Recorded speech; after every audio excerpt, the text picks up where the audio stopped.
Good afternoon, everyone. Freedom is under assault here in America and throughout the world.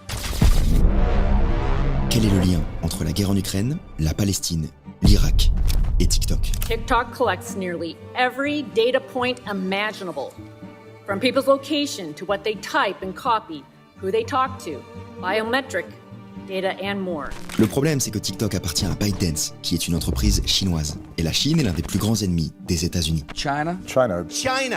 Le gouvernement américain soupçonne TikTok d'être une arme d'espionnage et de propagande pour le Parti communiste chinois. America needs to be prepared to stop the next technological tool or weapon China will use for its own strategic gain. TikTok has repeatedly chosen the path for more control, more surveillance, and more manipulation. Ils prennent la menace tellement au sérieux que le président Joe Biden a signé un projet de loi qui donne 1 an à ByteDance pour vendre l'application où TikTok sera interdit aux États-Unis. Et si elle est interdite aux États-Unis, l'application pourrait être bannie partout dans le monde. Today, the world is watching.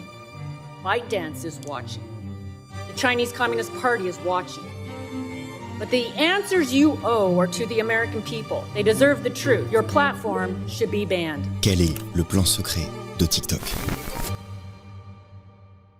Cette vidéo est en collaboration avec Odoo. C'est un logiciel qui vous offre une gamme d'applications pour faciliter la gestion de votre entreprise. Avec Odoo, vous pouvez notamment créer votre site internet, gérer vos projets, vos inventaires, votre comptabilité et plus encore, tout cela dans le même écosystème. Et vous pouvez également facturer vos clients. Il vous guide de A à Z dans la création de votre première facture. Vous configurez l'application en entrant vos données d'entreprise et informations bancaires, puis vous personnalisez le design et il ne vous reste plus qu'à créer votre première facture et à l'envoyer par mail à votre client qui pourra ensuite la régler en ligne.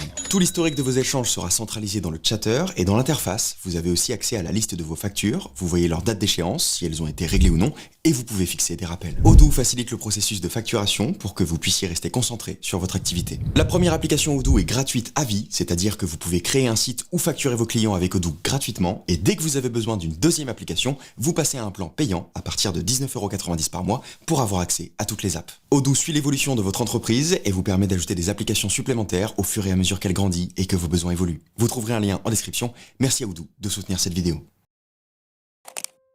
En avril 2024, le gouvernement américain adopte un projet de loi, la loi pour la paix par la force au XXIe siècle. Dans ce projet, il y a des sanctions contre l'Iran, la Russie, la Chine, de l'aide militaire et humanitaire pour l'Ukraine, Israël et Taïwan, ainsi qu'une loi plus discrète, la loi sur la protection des Américains contre les applications contrôlées par des adversaires étrangers. C'est cette loi qui veut forcer la vente de TikTok. Ce qu'elle dit, c'est que TikTok a 9 mois pour trouver un acheteur approuvé par les États-Unis où elle sera interdite sur le continent américain. Ce qu'il reproche à l'application, c'est d'appartenir à ByteDance, une entreprise basée à Pékin. Et les États-Unis sont pas les seuls à s'en préoccuper.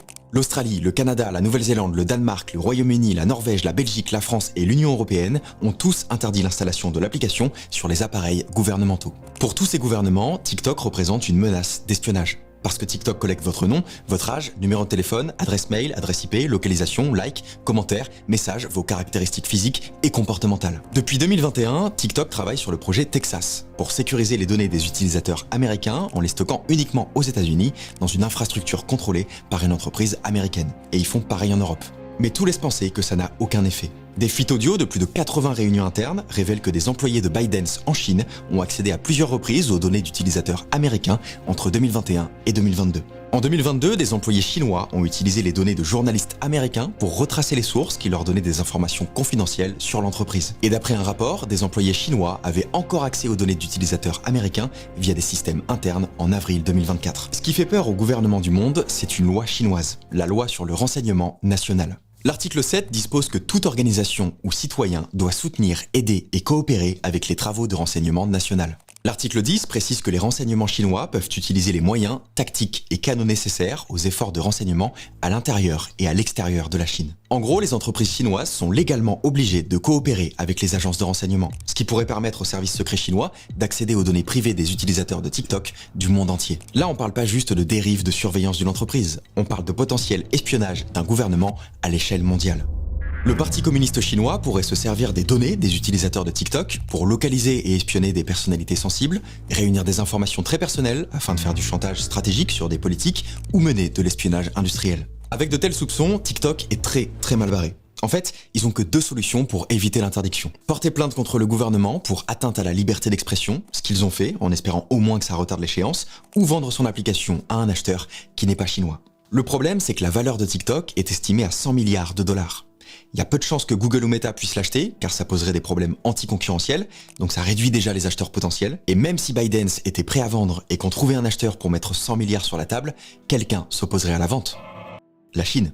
Il y a une loi chinoise qui s'appelle la loi d'exportation, qui régule la sortie des technologies sensibles pour protéger les intérêts nationaux. Et dans TikTok, il y a une technologie sensible, l'algorithme de recommandation. En réalité, c'est cet algorithme que les gouvernements craignent le plus. Bon, chaque jour, 34 millions de TikTok sont postés. Vous pouvez pas tout voir. Ce qui détermine ce que vous regardez, c'est l'algorithme. Un programme sophistiqué capable d'analyser et de prédire les comportements des utilisateurs. Son travail, c'est d'analyser votre attitude pour prédire vos réactions futures, afin de vous tenir le plus longtemps possible sur l'app, en analysant votre âge, votre localisation, les contenus que vous aimez, ceux sur lesquels vous passez le plus de temps, etc. Il le fait extrêmement bien, au point où vous vous en rendez peut-être pas compte si vous avez mon âge ou plus, mais TikTok est en train de devenir le nouveau Google. La génération Z l'utilise comme moteur de recherche pour à peu près tout. Trouver un restaurant, une recette de cuisine, choisir ses études, s'informer sur l'actualité, il passe par TikTok parce que l'information est rapide, authentique, visuelle et personnalisée. Le succès de TikTok tient à sa capacité à comprendre et prédire ce que vous avez envie de regarder.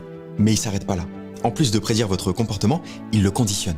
Et j'ai une preuve très simple de ça. Dans la barre de recherche, j'ai tapé vaccin Covid. Et sans même cliquer sur quoi que ce soit, voici les recherches qui m'ont été proposées. Effets secondaires, cancer, puce, tue, sida, peur. À la base, je voulais faire une recherche neutre, mais l'algo m'incite à me renseigner sur des problèmes hypothétiques sur lesquels il est difficile de ne pas cliquer et qui envoient tous vers des vidéos complotistes. La même recherche sur Google est beaucoup moins alarmiste. Alors pourquoi TikTok fait ça? En fait, il faut regarder la façon dont l'algorithme fonctionne. Imaginez une autoroute. Ça roule bien, il fait beau, vous avez votre playlist, quand vous apercevez de l'autre côté une voiture accidentée.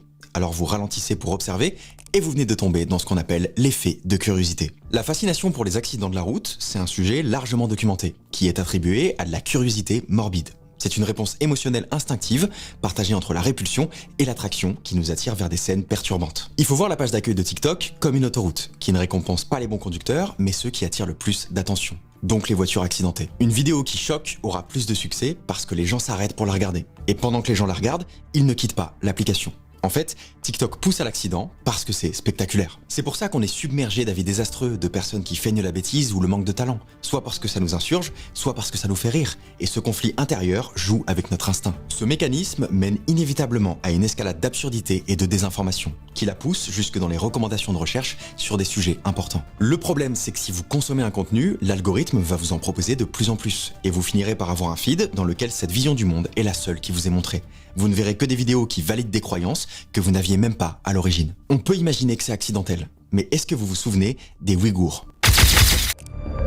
Menottés, le crâne rasé, juste avant leur transfert en train vers des camps de détention. Les Ouïghours, c'est un groupe ethnique musulman qui vit principalement en Chine et que le Parti communiste chinois a mis dans des camps d'internement pour les torturer et les forcer à travailler.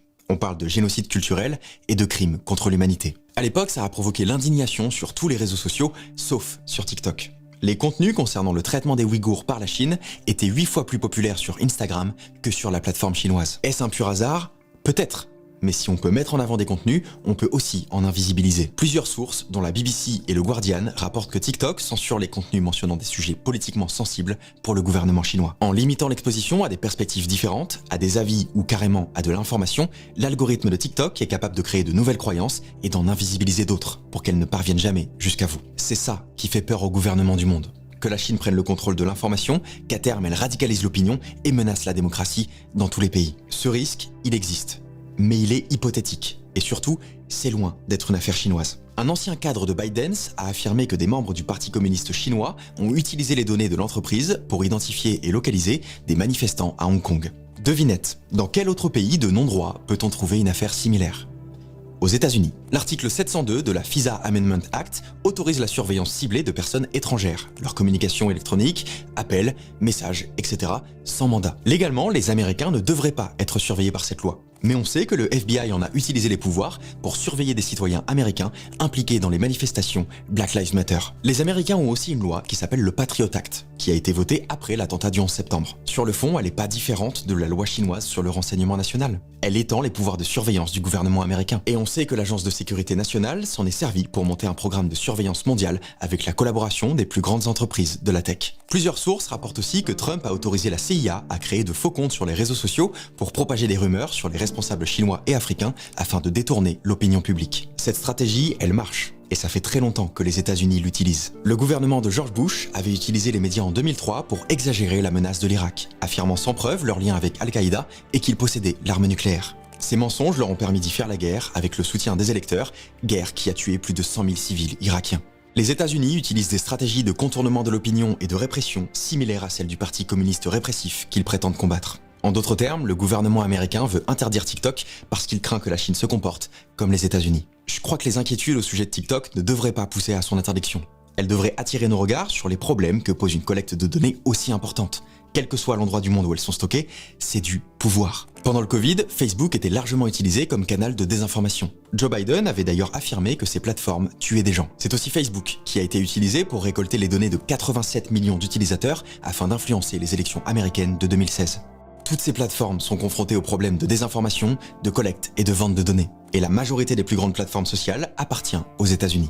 Alors peut-être que TikTok est une arme secrète de la Chine pour mettre le monde à feu et à sang. Mais à ce jour, la seule chose qui fait de TikTok une menace plus importante que les autres réseaux sociaux, c'est la potentialité de sa relation avec le gouvernement chinois. Et cette absence de preuve a tout d'un abus de pouvoir. Si les États-Unis parviennent à faire interdire TikTok, il n'y a aucune raison de penser qu'ils n'utiliseront pas les mêmes justifications pour interdire d'autres plateformes concurrentes. Et s'ils parviennent à forcer la vente à une société américaine, alors ils auront un contrôle quasi total sur la circulation de l'information pour les nouvelles générations.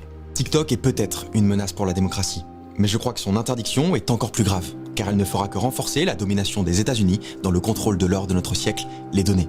Et l'histoire nous a déjà montré ce qu'ils en font. Merci à tous, merci à Oudou, c'était Léo Duff.